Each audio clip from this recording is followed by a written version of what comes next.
¿Qué tal, amigos? Ahorita estamos viendo los diferentes sexenios, los diferentes presidentes que han pasado a lo largo de la historia. Y ahorita estamos analizando el sexenio del ingeniero, del general Lázaro Cárdenas.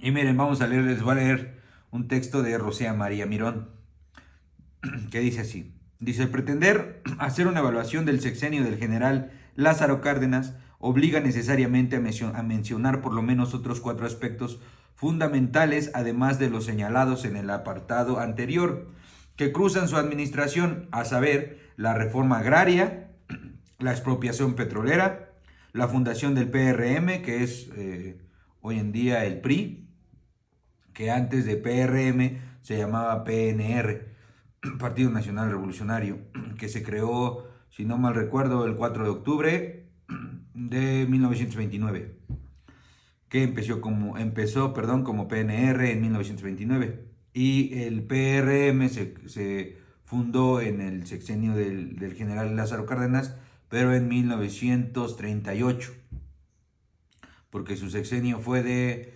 1934 a 1940, si no me equivoco. Bueno, dice, entonces seguimos. La fundación del PRM, la educación y la educación socialista. Entonces, ¿qué fue? Reforma agraria, expropiación petrolera, la fundación del PRM y la educación socialista. Para su trascendencia histórica, estas cuestiones resultan primordiales para comprender el desarrollo económico y político de México de los años subsecuentes.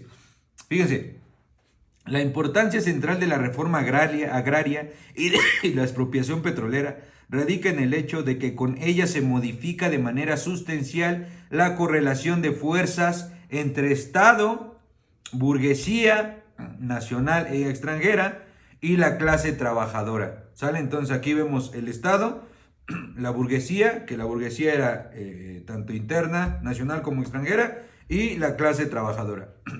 Ambos acontecimientos expresaron una voluntad política que posibilitó una mayor intervención del Estado sobre los recursos naturales del país, sometió al capital extranjero a los intereses de la nación y tomó en cuenta el potencial político de los trabajadores como base de legitimación estatal.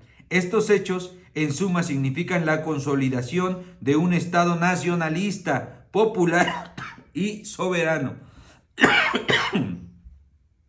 Las profundas transformaciones que sufrió el sistema político mexicano durante el cardenismo dieron lugar al surgimiento de un Estado extraordinariamente fuerte, mis amigos.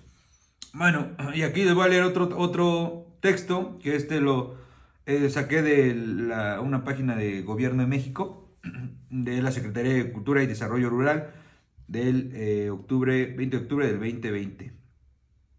Dice: Lázaro Cárdenas, con el reparto agrario, benefició a más de 1 millón de campesinos al dotarles alrededor de 20 millones de hectáreas y a cerca de 200,000 agricultores de comunidades indígenas organizados, todos cerca de 11,000 nuevos ejidos.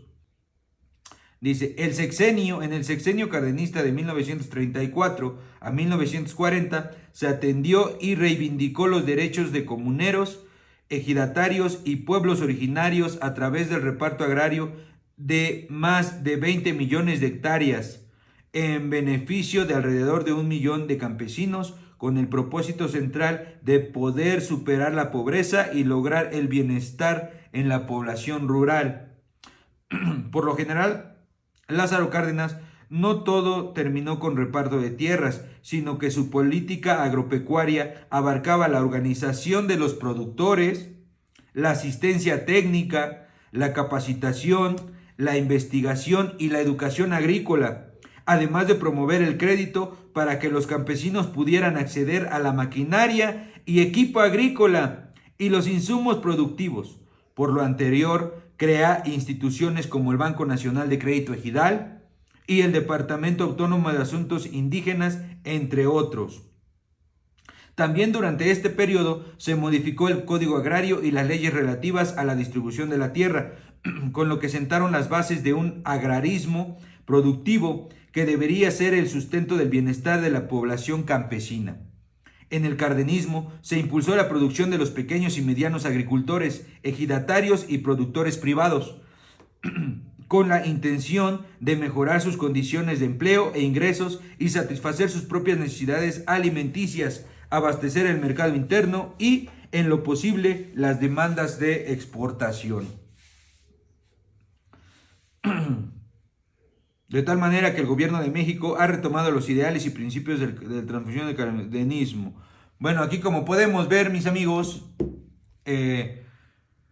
impulsó lo que son las reformas agrarias, la expropiación petrolera, se tornó a fortalecer el Estado. Entonces aquí viene una pregunta para ustedes, ¿qué opinan sobre si el Estado mexicano lo deberíamos de ver como empresa o no? ¿Ustedes qué opinan? Desde mi punto de vista, yo creo que sí lo debemos de ver como empresa ante el mundo. Macroeconómicamente hablando, sí, lo debemos de ver como empresa. Pero internamente lo tenemos que ver como una sociedad, como un socio capitalista o un socio comercial, ¿sale? Es decir, internamente debemos de ver a la sociedad, en este caso al pueblo de México, lo debemos de ver como un socio comercial, como un socio capitalista. ¿Qué es un socio capitalista? Pues es un socio que te va a invertir, te va a aportar, pero así como te va a aportar, también él va a verse beneficiado de sus contribuciones. Entonces, yo creo en la industrialización, creo en el proteccionismo, en el ser nacionalista, pero también debemos de fortalecer, en este caso, la economía interna, fortalecer, industrializar el Estado mexicano para poder crecer ante el mundo y tener un desarrollo y un crecimiento económico